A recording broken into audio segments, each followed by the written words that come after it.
This week, we opened a case file that forced us to look past the raw mechanics of a crime and confront one of the heaviest barriers an investigator can face: the unyielding wall of human silence. It began on a quiet, rain-slicked subdivision road, and it evolved into a cold case that proved that while the laws of man can be hindered by a lack of witnesses, the universal law of conscience can never be evaded.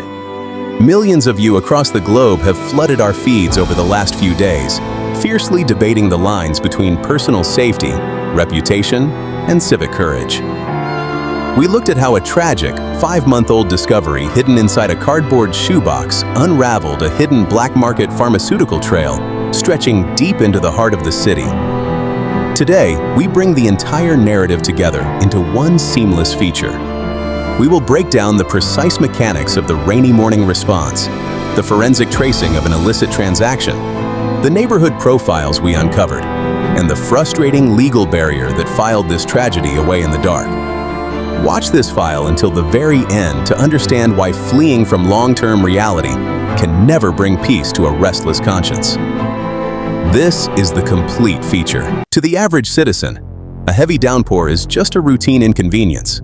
But in the world of criminal investigation, the rain often acts as a shroud, washing away physical evidence and masking the footsteps of those who operate entirely in the dark. The file opened on a humid, rainy morning when an unexpected alarm dropped on my desk. Responders and barangay officials were already gathering at a muddy subdivision shoulder when I arrived as the investigator on case. There, marked only by a lone candle and a small bunch of flowers left in the dirt, was a discarded shoebox. We carefully unearthed it, and inside lay a profound human tragedy: a fully formed fetus, estimated at just 5 months old, quietly cast aside like trash. There were no CCTVs at the entrance or exit, no visible plate numbers in the blinding rain, and no immediate suspects. The trail was freezing. Years of investigation have taught me that when the digital footprint disappears, you must follow the human supply chain. I left the station and tracked the shadow network deep into the heart of the city, targeting an area known for street vendors displaying traditional herbal remedies. Through meticulous, quiet inquiries, a vendor finally broke the silence. She revealed that the previous day, a man in his late 30s had desperately approached her, looking for cytotec, a heavily restricted drug widely abused in the black market to induce abortion.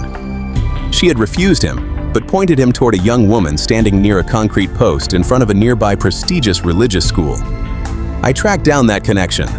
Under careful inquiry, the young woman admitted to the transaction. The man had handed her 2,000 pesos in cash. She had stepped into the crowded market maze to secure the restricted tablets and delivered them to his hands. The timing was exact. By 5:30 a.m. the following morning, the shoebox was resting in the mud.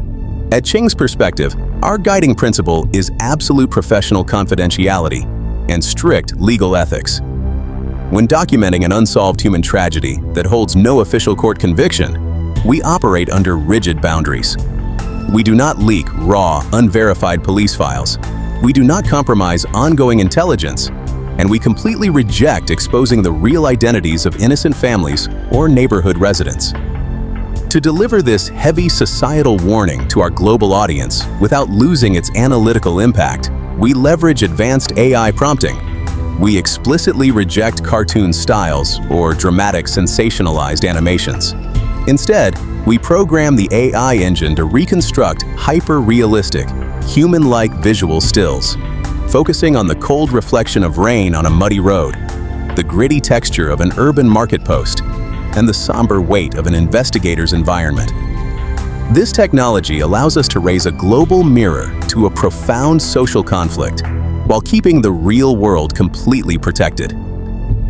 Armed with the city transaction profile, I returned to the neighborhood surrounding the burial site. The investigation began to branch into 2 distinct, heavy angles. The first angle pointed directly toward a local girl living with her grandparents, who had been trapped in a long-term, hidden relationship with a married man matching the city vendor's description perfectly. The second angle pointed toward a student from a prestigious local institution, gripped by the sudden terror of an unwanted pregnancy, hiding behind a wall of societal expectation.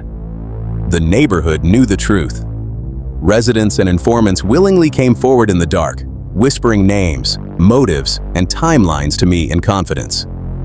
But in a court of law, neighborhood gossip, suspicion, and doubt carry zero weight. To build a case that stands before a judge, you need eyewitnesses willing to step into the light, sign official affidavits, and take the witness stand. The moment the official ink met the paper, the community's courage went cold. "We want justice for the baby," they would say, "but we are not willing to testify." They chose the safety of silence over the burden of justice. Because the circumstantial chain could not be legally anchored, no case could be built. The perpetrators walked away free in the daylight, believing they had outsmarted the system, while the file was archived in the dark. This file returns to my mind every single time an abandoned child or fetus is discovered in some forgotten corner of our world. Being an investigator is a deeply profound and difficult burden, not because the truth is impossible to find, but because the truth is so often choked out by a collective wall of silence. We see communities that are willing to whisper secrets to ease their conscience, but are entirely unwilling to stand in the light to give a silenced voice true justice. My perspective today speaks directly to the core of human responsibility and stoic discipline. A life cannot be treated as an unwanted inconvenience. When we look at an aborted or abandoned child, we are looking at the ultimate breakdown of personal accountability. We see adults who succumb to short-term desires, only to flee from the long-term reality of their actions, leaving a trail of trauma hidden in a shoebox by a muddy road.